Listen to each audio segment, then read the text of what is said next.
तब इब्राहिम ने एक और पत्नी ब्याह ली जिसका नाम कतूरा था, और उससे जिम्रान, योक्षान, मदना, मिद्यान, यशबाक और शूह उत्पन्न हुए।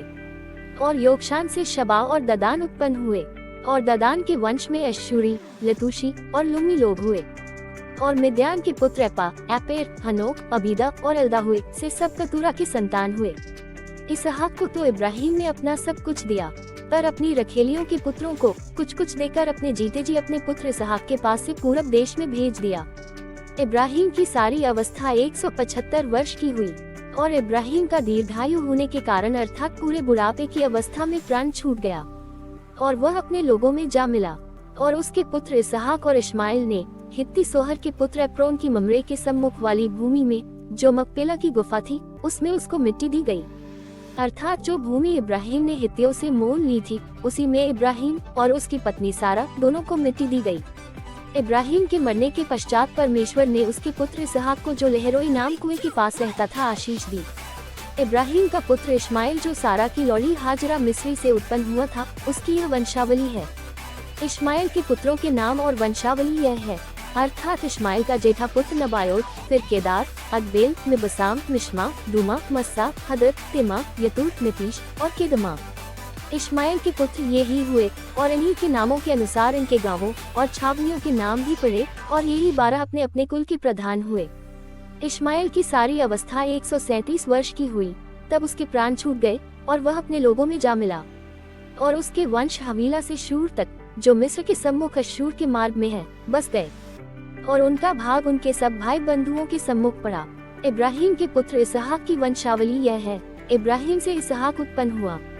और इसहाक ने 40 वर्ष का होकर रिबका को, जो पद्दनराम के वासी अरामी बतूएल की बेटी और अरामी लाबान की बहन भी, ब्याह लिया।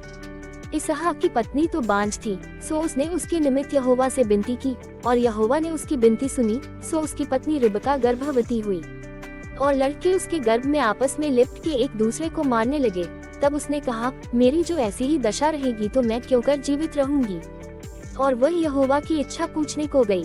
तब यहोवा ने उससे कहा, तेरे गर्भ में 2 जातियां हैं, और तेरी कोख से निकलते ही 2 राज्य के लोग अलग अलग होंगे, और एक राज्य के लोग दूसरे से अधिक सामर्थी होंगे, और बड़ा बेटा छोटे के अधीन होगा। जब उसके पुत्र उत्पन्न होने का समय आया, तब क्या प्रकट हुआ कि उसके गर्भ में जुड़वे बालक हैं। और पहला जो उत्पन्न हुआ सो लाल निकला, और उसका सारा शरीर कंबल के समान रोम में था, सो उसका नाम एसाव रखा गया। पीछे उसका भाई अपने हाथ से एसाव की एड़ी पकड़े हुए उत्पन्न हुआ, और उसका नाम याकूब रखा गया। और जब रिबका ने उनको जन्म दिया, तब इसहाक 60 वर्ष का था। फिर वे लड़के बढ़ने लगे, और एसाव तो वनवासी होकर चतुर शिकार खेलने वाला हो गया, पर याकूब सीधा मनुष्य था और तंबुओं में रहा करता था। और इसहाक तो एसाव के ऐर का मांस खाया करता था, इसलिए वह उससे प्रीति रखता था, पर रिबका याकूब से प्रीति रखती थी। याकूब भोजन के लिए कुछ दाल पका रहा था, और एसाव मैदान से थका हुआ आया।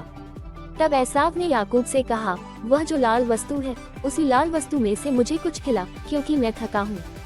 इसी कारण उसका नाम अदोम ही पड़ा। याकूब ने कहा, अपना पहलौय का अधिकार आज मेरे हाथ बेच दे। एसाव ने कहा, देख, मैं तो अभी मरने पर हूँ, सो पहलौय के अधिकार से मेरा क्या लाभ होगा। याकूब ने कहा, मुझसे अभी शपथ खा।